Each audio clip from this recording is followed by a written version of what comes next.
Hello Thijn, this is the testing video for your LS430 2000 to 2003 IS200 plug and play harness that we've done for you. You've opted to, instead of us using your old one, we've actually fully rebuilt it. So as you can see, all constantly twisted, all covered in heat shrink, keeping everything protected. What I'm going to do now is I'm basically going to cut through to pictures of what it looks like underneath so you can see what that looks like there. So let's do that and then we'll come back. Okay.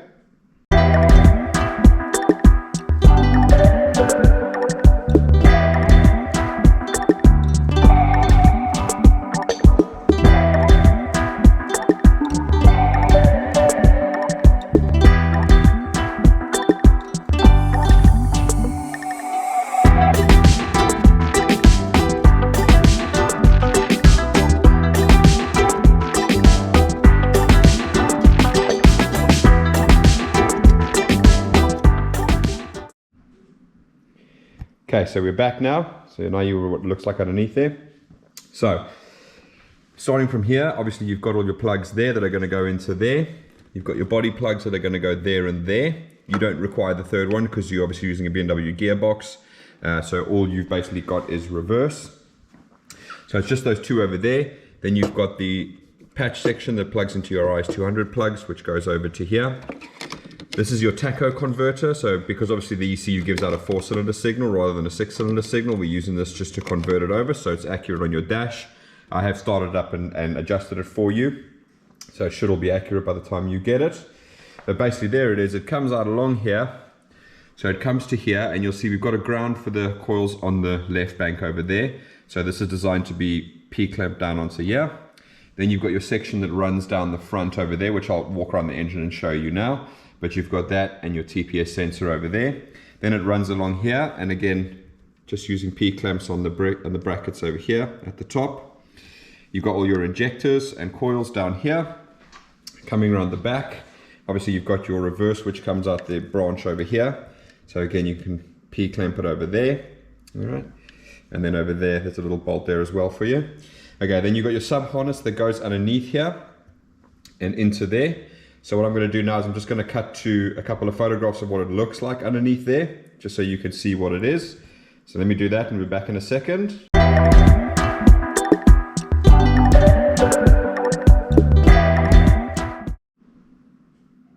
Okay, so you know what it looks like underneath there and how to install it over there. Then coming along over here, oh sorry, I was going to say there's your accelerator pedal plug as well. Obviously your left hand drive, so it's coming out facing that way. And it's designed to obviously come inside the vehicle into here. All right.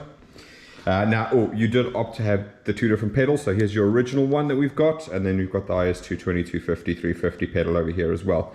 So you've got two separate harnesses, so you can use either one. If you struggle with this one, then you've got that one as well. All right, so coming along here, again, exactly the same thing. You've got all the injectors and coils down there. Obviously, everything is completely labeled for you, so you can see exactly what's what. Oil control valve, temperature over there, drive-by-wire motor over there. Then coming down here, we've got obviously going to the alternator. You've got your lambda sensor over there, and one that I haven't got plugged in because on an LS engine it's the other way around. But there's your oil level sensor, so that will go there into the sump. Okay, so that's all down there. So, oh, and then I've nearly forgot your MAF. So that's coming out at the front here as well.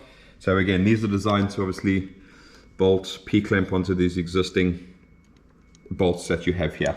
All right. So coming down the front, obviously we're coming down, you've got your cam sensor over there. We've already been through your TPS. This obviously bolts down and clamps in these little, you should have little plastic clamps over there. Yeah, that goes into there. Then coming down here, you've got a bit of a split. This is going into your aircon pump. So as discussed, you're going to use your GS430 aircon pump because the LS has a solenoid in the back. Then coming through there, you've got your crank sensor plug. And there's your oil pressure. Now obviously on a GS, which you're going to use, this is going to be over here, not at the front over there. So that just comes through over there. So they all come through by this little hole here. Obviously your aircon pump would be here. So it might be easier to remove that if you want to get into all of those nooks and crannies, but you don't have to, can be done. And then finally you've got your lambda sensor coming that way. So we obviously bring it down the front here rather than out the back where it travels quite close between the exhaust. We bring it down the front and have it along there so it can run along the sump. but most importantly, it's not near the exhaust, so it doesn't suffer from heat so much. Okay, so that's basically the whole harness layout. It's very simple because it's plug and play. So you plug it all in there, lay it out all over there, and that's all you really need. So we're going to go through what we're going to do for testing now. So we're going to start off with the stuff that we're not going to have the engine running for. So we're going to look at the ambient temp, or the outside temperature inside. We'll check the charge light and the oil pressure light. Obviously we're going to have our cluster for that. We're going to check the reverse. So I'm going to bridge the reverse switch to make sure that's working. We're going to check that the OBD2 works, actually from the vehicle itself. So this is plugged into there, I'll show you now. We'll test the fuel pump relay because it is controlled via the ECU. We're going to test the AC clutch, so we make sure that when the ECU gives the AC command, that the clutch here is turning on. Then what we're going to do is we're going to run the engine. We'll do the drive-by-wire test, so we'll rev it up so you can actually see that it works. Starter circuit, again, pretty simple. If it starts, it works. The ACIS, or acoustic control induction system, so that's this little bad boy over here. So obviously when it starts up, it goes down, so make sure that happens. Then I'm going to use TechStream to test both of the oil control valves. So that's these ones over here. So that's what controls the VVT-i. We're going to make sure the tacho works on the dash. And then we're going to check the coolant temp as well. So I have actually run the car because obviously the coolant temp doesn't go up until about 40 degrees. So we should be a little bit above 40 degrees now. So first thing I'm going to do is, so again, because it's plug and play, exactly like I would in the car. And there's your OBD2 machine actually plugged into the OBD2 plug in the car. Okay, so we turn the key on, come along here, you'll see we've got check engine light over there, we've got battery light, oil pressure light, so happy with that. Let's just see, we should have, yeah, the temp has gone up, so it's still a little bit over 40 degrees. Coming around here, we're going to go to the ambient temperature. Just going to shine the light on you so it shows. 18 degrees. There you go. So that's all working as it should. So we've done ambient temp, charge light, oil pressure. Let's do the reverse quickly. So all I'm going to basically do is I'm just going to bridge this exactly like what would happen in your gearbox when you go into reverse. And you can hear that familiar buzzing noise from the reverse circuit. So we know that's working. A-okay. Let's get rid of that out the way. Right, so see, I've got my TechStream open here. Sorry, I've got the light overhead shining on there. So I'm just going to go into function select, system select, and you should see, there you go, LS430. So that works as it should. I've pre-gone in because this machine takes absolutely ages to read it all up there. So yeah, LS430, and we can go to data list, and we can see, I'm going to try and block this light. There you go, 56 degrees, 23 degrees, intake air, 15% throttle, and that explains why our temperature gauge is obviously off the needle there. Okay, so let's do the fuel pump relay and the AC magnetic clutch. Okay, so we're just going to go into here. We're going to go into fuel pump. Fuel pump relay, I've got a video on how the fuel systems and how the fuel pump relays are controlled by Lexus and Toyota. So if you want to watch that, that'll explain in more detail what that actual fuel pump relay means, because it's not actually the fuel pump relay. It's just a bit confusing. Okay, so when I hit this arrow, you're going to see the fuel pump come on. You can hear that working away. Okay, and hopefully you could have heard the click of the relay in there. So it's the circuit opening relay in an IS200 if you're interested. That's actually the fuel pump relay. Okay, next one is AC clutch. So we're going to go into active test.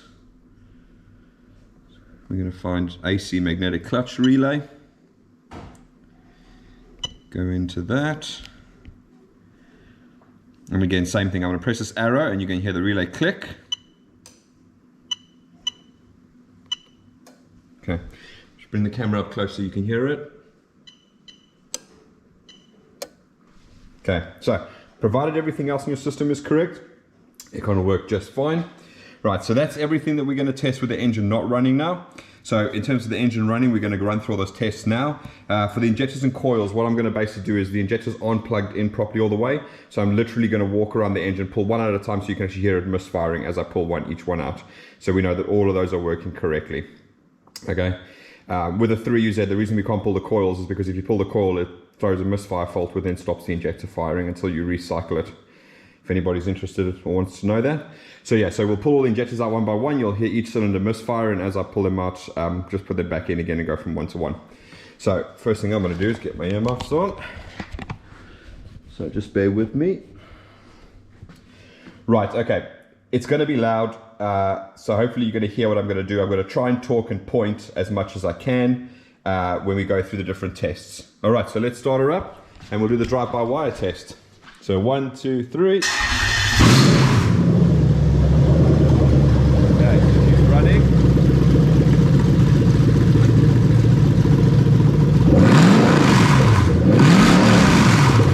Okay, so we're happy with the drive-by-wire.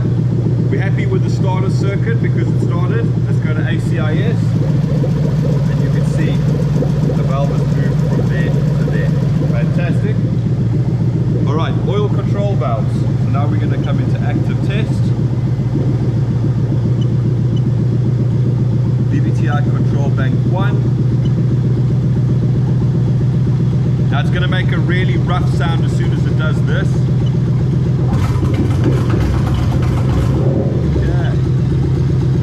Go to bank 2.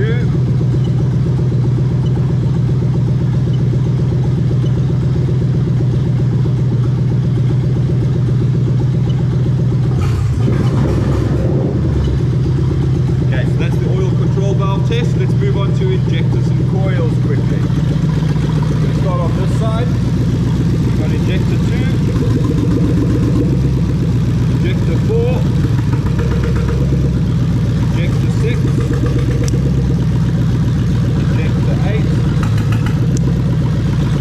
Right, coming right here, we've got injector 1, injector 3,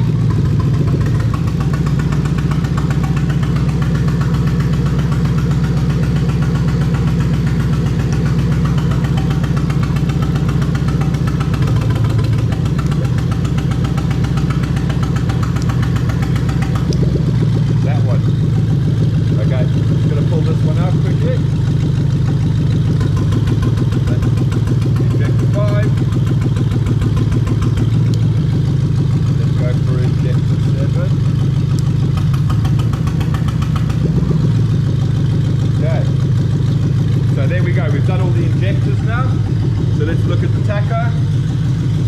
There you go, we've got the RPM there.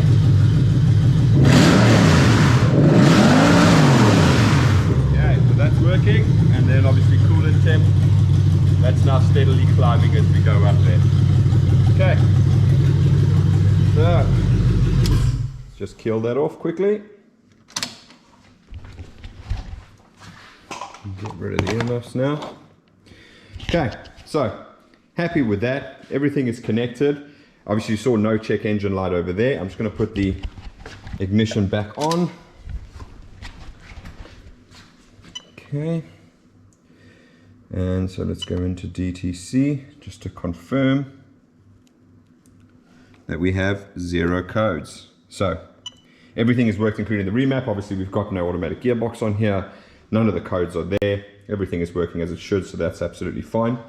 So in reality, all that you've got to do now is obviously get this plugged in. Now you've got an IS200, but if you can get your hands on an IS300 ECU box that goes in here, this will jump straight in because this is the style of a European IS300 ECU, which is the same sort of wedge shape as a 3UZ. So that's that. Dump it in there, plug it all in, get it all on the engine, get some P-clamps on there just to hold it down all nicely and in place. And then all you've got to basically do is you've got your main power cable coming from your alternator, which is going to come up to your fuse box over here.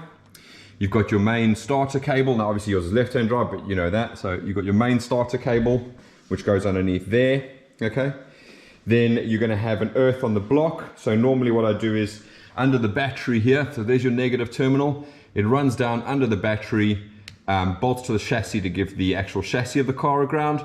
Then the cable goes down along there, up to the block, and you just bolt it onto the block wherever it's possible. Then at the back here, you've got the earths from the harnesses coming off to this one bolt over here. Doesn't need to be anything over here, but there is a earthing point on the IS200.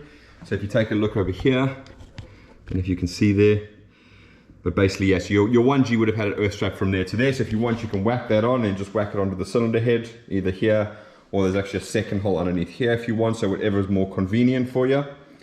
Okay, so that's pretty much it. So alternator cable, so you've got alternator cable, you've got starter cable, you've got ground cable. Everything else plugs in. We'll obviously put the other side of this plug in the box for you, so you can attach that to your reverse switch on your BMW gearbox. But yeah, so that's it. Happy with all of that. So I'm going to get this off now, get it in a box, get it over to you. And what's coming up now is just a couple of photos of the complete harness, which you've probably already seen, but it's for everybody else. So yeah, if you have any questions, please let us know. First comment down below. Other people that are watching, if you want more information, you can contact us via Facebook. We have a page, Phoenix Engine Management. But other than that, thanks for watching, guys, and we'll see you later. Bye-bye.